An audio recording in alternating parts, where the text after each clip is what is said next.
Hey guys, you're watching Play Retro. Now, if you guys been following my channel, you know in my last video, we just finished reviewing the beautiful TrimUI Brick. Now, this handheld is a very strong contender for best pocket handheld of the year. From the wonderful HD display to these awesome dome switch controls, the sound experience we get here, the overall build quality, look and feel, and the awesome styling of this thing. There's just so much to love about the TrimUI Brick.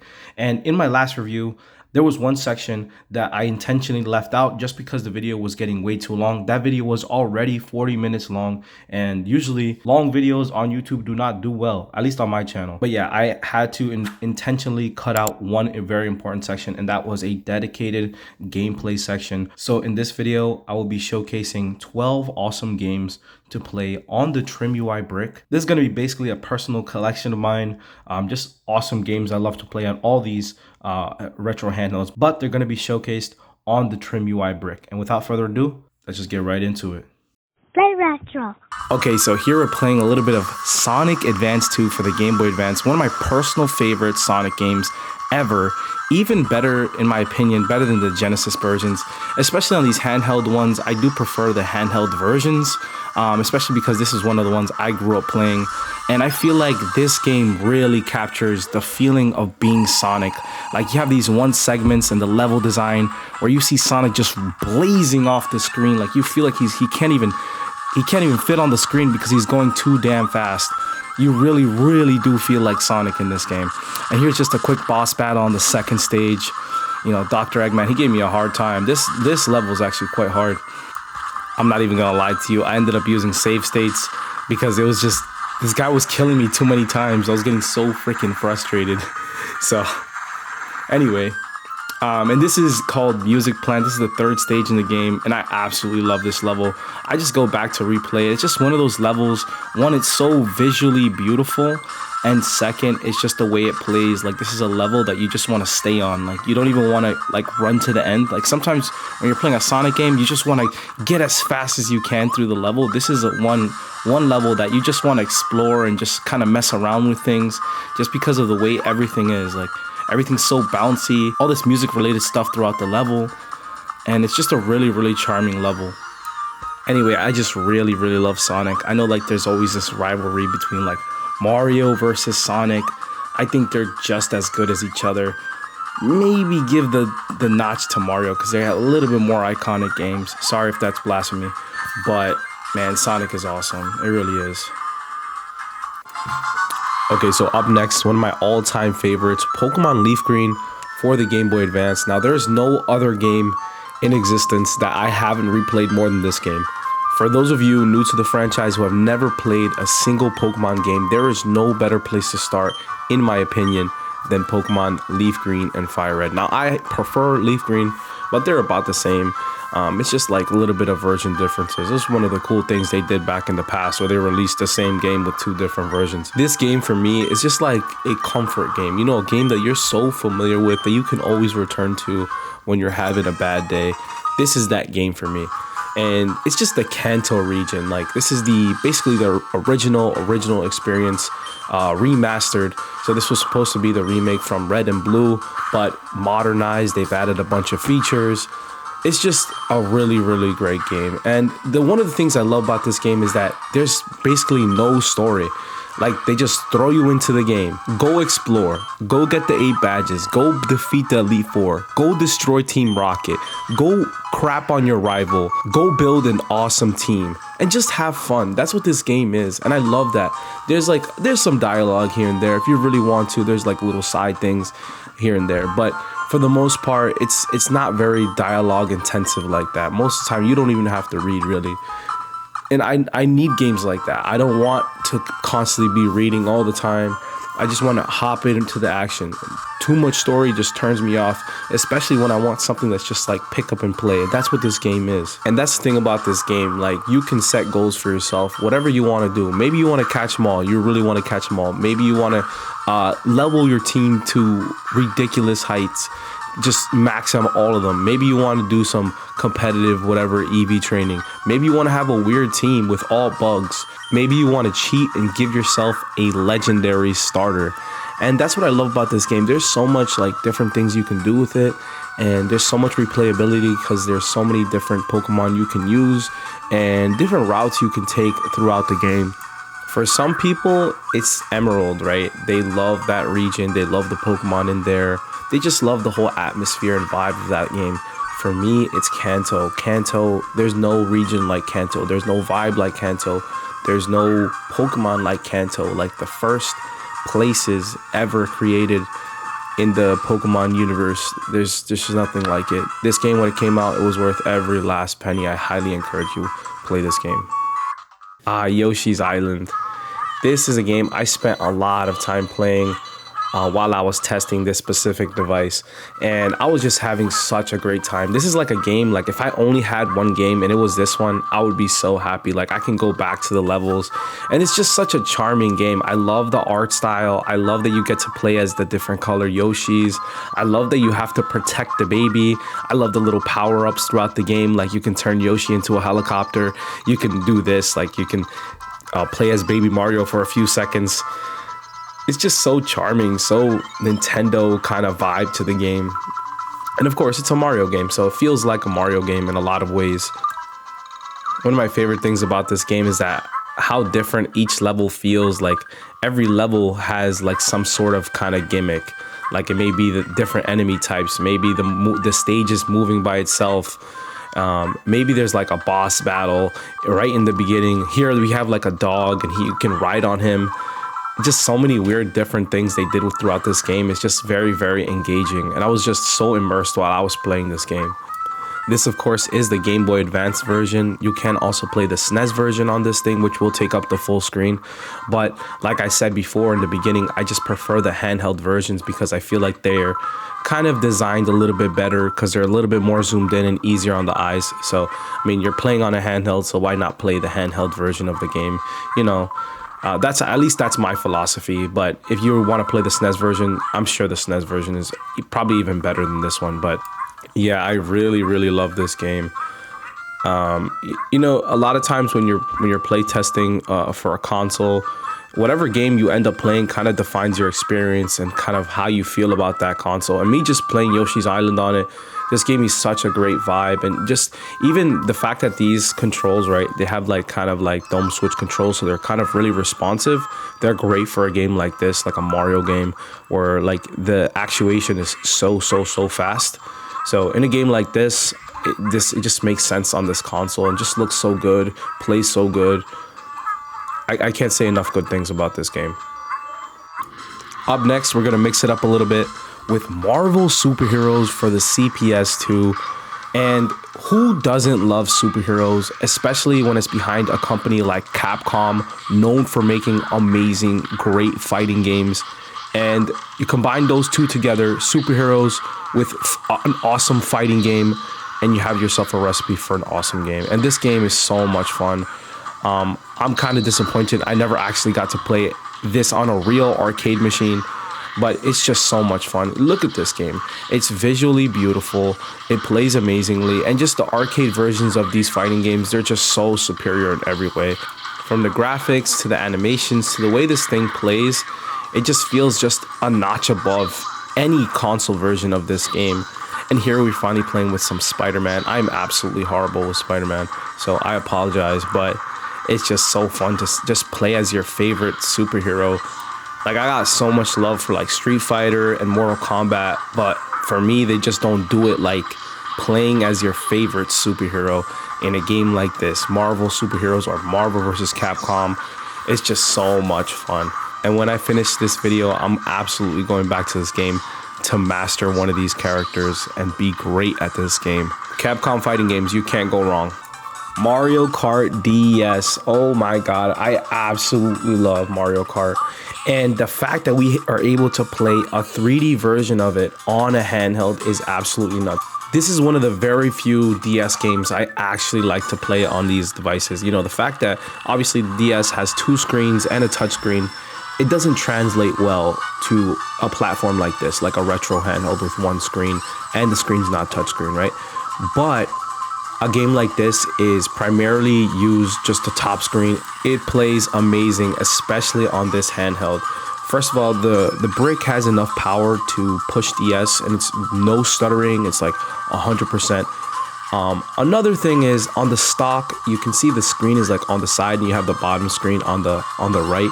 I'm not too crazy about that. Later, with some firmware updates, we should be able to change it where you can just see the one screen. But for now, we're gonna have to deal with this. It still plays really good, and the fact that the screen is like HD, you can still see the top screen really well on just this like side. So just an awesome game. Another thing too is the fact that this game was designed to be played with a D-pad. Unlike, you know, Mario Kart 64, which was designed to be played with a joystick, this game plays really well with just a D-pad because the DS just had a D-pad. So it just translates really well to a retro handheld. It's just an awesome game. And then later, when we do get the ability to just have the one screen on top, and then you can swap between them really easily, this is just going to be a dream. This game is perfect for a handheld like this, where you want something that's just pick up and play. You get a few rounds in, maybe do a couple races, you know, save and quit, put it away, come back to it, and every time you're just having a great time.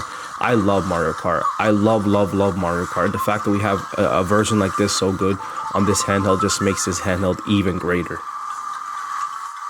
Okay, so up next we got Tetyis, a kind of Tetris clone for the PICO8. This is a fantasy console, and this game is just absolutely amazing, just so well done. It's got that charming Tetris vibe to it, like with the music, but it plays a little bit faster. As you can see, you can press up on the D-pad and instantly drop the block. So you can, if you're really good, you can play this game ridiculously fast. And this game is just so much fun. I really considered putting in here the Game Boy version, like one of the original Tetrises. But I just feel like this version's better. It's more fun. I know, I get it. You say what you want in the comments about what I just said, but you gotta try this version. This version is just so good, so much fun. And there's other versions of Tetris too for PICO8. Like there's a marble version. That game is ridiculously good as well. But this one for me, it has that original Tetris feel to it, and it's just such a great PICO8 game. Highly recommend you check it out. Man, what kind of video would this be without a Kirby game? This is Kirby Nightmare in Dreamland for the Game Boy Advance. Another Game Boy Advance game. As you can see, the Game Boy Advance just has such an amazing catalog of games. And here's no exception. Just another amazing Kirby game. This is a game you can get lost in so easily. You know, Kirby's just one of those games. Again, just throws you right into the action. You're this pink blob. You can fly. You can steal enemies' powers throughout all sorts of fun, different levels. And again, it has that great pick up and play kind of feel to the game. So perfect for a handheld system like this. And here I just wanted to showcase a little boss fight, a little Kirby boss fight. This game is just so funny. Like this boss, he literally shakes his butt. Like I didn't even want to hurt this guy. He's like a walrus or something. But like he shakes his butt, he taunts you. Now you have to kick his ass, unfortunately. And check this out. You can steal his power too. That's so freaking cool. I love Kirby, man. And yeah, you can do that with almost all the bosses. You can steal their powers and then use them later in the level. Just awesome. Just so awesome. And now Megaman 4. This game is so unbelievably difficult. For those of you Dark Souls fans, you guys that like to torture yourself playing games with really challenging difficulty, this game's for you. Try this one. A Megaman 4 for the NES. Let's see if this game makes you want to cry, because it made me want to cry. Look, I just in the beginning of like this one stage, I'm getting obliterated by this fish. Like I have no idea how to get through this level. It's just gonna take a lot of time to get good at this game. Even right there, those spikes, I got hurt by the fish, but I was already invulnerable. Like, oh my god, they make games so freaking difficult back in the past. And that's just kind of one of the beauty of retro handhelds, right? You have save states, so it does make this game a little bit easier if you're trying to get through it. But to have the authentic experience, I would really recommend not using the save states and just trying without them, because this game is, if you can beat this game, you are a very good player. You really are. This game is without a doubt very difficult. But still, it's a really cool Mega Man game nonetheless.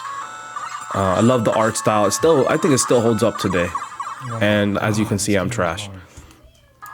Batman Returns for the Super Nintendo. This is a game I actually just recently discovered. I had never played this game up until I was playing it on this device specifically. And that's another thing about retro handhelds. You can discover games you've never got the chance to play in your childhood. This game is awesome. It's just like a beat 'em up, but it's themed with Batman, and it plays really, really well. Here, it looks like I'm just fighting a bunch of like what looks like Joker's henchmen or something. This guy with a freaking rocket launcher is just going crazy. But you know, I had to whip his ass real quick. This definitely feels like maybe a crossover between, you know, the Batman universe and like Streets of Rage kind of thing. And you do actually get to use Batman stuff. Like you'll see on the top, I have a batarang. I do throw it occasionally at the enemies to like stun them for a second so I can do something. And then you also get a grappling hook. So I think later in the game you get other stuff as well. But still, even in just the beginning, it is just mindless fun. Punch bad guys, beat up bad guys, use your powers, do Batman stuff, you know? And here's that grappling hook I was talking about. I can't believe it took me so long to figure out how to switch between like the stuff on your tool belt. But when I discovered the grappling hook, I was like, all right, let's go. All these bad guys really didn't stand a chance against me anymore. Like I already figured out all the controls. It's over. Like I'm Batman already. And it's just like, you're in here with me now. Like, I love this part too. They start sending like heavier guys, and they're tough, I'm not gonna lie. But you can like grab them and choke them out, just choke slam them. Yeah, it's a super fun game. Here's another really cool game. This is Star Wars Episode 1 Racer for the Dreamcast. I know this game has multiple versions, but we're able to play the Dreamcast version really, really well on this handheld. As you can see, it takes up the entire portion of the screen and just looks ultra crisp. This is like one of the beginning stages, and this game plays really, really, really fast. I think the difficulty was a little bit too easy because I couldn't see any of the other racers like in this race, or maybe I was just too good, I don't know. But yeah, I love the way this game plays. Like you have to kind of maneuver really fast between some of the areas. Like you'll see here in this stage, you can crash and your vehicle will explode. Like you have to kind of move really, really fast. It also has that awesome Star Wars soundtrack in the back while you're racing. My favorite thing about it really is like the visuals plus the way it plays. Like you have to move fast. If you don't move fast, you're not going to do well. You're just going to crash, keep crashing, and then all the other guys are going to pass you. Like look at this section right here. Look how tight this is right here. You have to move really, really fast. And you know, the walls, you can actually crash into the wall. If you touch it too hard, you will explode. Like this one section right here, you don't even have the time to react. You got to think on your toes. But yeah, this game is awesome, super awesome. And now a true certified classic, Donkey Kong Country for the Super Nintendo. I don't know how many retro games are as iconic as this one. It's a game that if you haven't played it, you need to play it as somebody that if you really want to experience like some of the greatest retro games ever created, this is definitely one of them. Hall of Fame, a retro game right here. I know this game is featured in the top 100 retro achievements games. If you're one of those people that are into retro achievements, this is definitely a game that's supported. But for those of you that never played this game, basically it's a platformer. You do a bunch of monkey stuff. You play as Donkey Kong and Diddy Kong. You go out throughout the level picking up bananas and letters and different collectibles. You also get power-ups, like right here you're riding a rhino and he can jump and he automatically hits the enemy. You can go through secret areas like this. It's just so charming, just has an awesome vibe to it. Definitely feels unique because it is unique. It's its own IP. But yeah, awesome game. You gotta check it out. And now, I don't know if I saved the best for last, but it's definitely one of the best ones. This is Metroid Zero Mission for the Game Boy Advance, my final Game Boy Advance game on the list. And this is just really a core memory for me. Growing up, playing on my SP, this is one of the games that really, really pulled me in. Like a game that I was so freaking immersed in, I really forgot about everything. So you play as Samus, obviously, you're on an alien planet. You're trying to stop a big bad guy dragon, it's just so cool. So you could go throughout like different areas collecting power-ups and stuff. You got missiles, bombs, all sorts of different things you get. You upgrade your suit eventually so you can do different things. It's just an awesome game. And here, of course, I got to showcase a little boss fight. One of the very first ones in the game, where there's like this spiky worm that's trying to kill you. And the cool thing about this game is like you don't have to kill this worm here right in the beginning. You can kill him later, but I think it gets a little bit more difficult. So if you kill him earlier, it's better. But you obviously get rewarded very nicely for, you know, killing the worm. There, just like that, you get the charge beam. So this game has such a great progression. Like the way it plays, it rewards you like every step of the way. You're never bored. It's like you always have something to do. Like, hey, you just gotta go here. This area's locked. You got this thing. Now you can go do this. That's always how it is. It has such a great progression. But yeah, I really love this game. I prefer the Game Boy Advance version than the SNES version. Again, even though maybe it's better. But there's certain things you get in this game that you don't get on the SNES version. That's why I love it so much. And with that, that's going to bring us to the end of the video. But for those of you loyal enough to have made it to the end, I do have a little bit of extra for you. If you want to keep watching, I'm going to throw in a little bit of bonus clips in here. Here's Gran Turismo 2, the arcade CD.